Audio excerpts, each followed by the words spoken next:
খবর যাচ্ছে, হ্যাঁ দাদার কাছে খবর যাচ্ছে।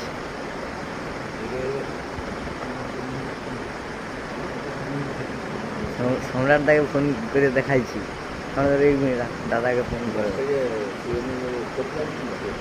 শুভেন্দু দাকে ফোন করে দে। ওদিকে সারাদিন বলা হলো, হ্যাঁ কাজের একটা ওরা যদি করতো, দুজন তো ছিল, একজন এখানে বসেছিল, ও ছিল না। ওদিকে সারাদিন বলা হয়েছে।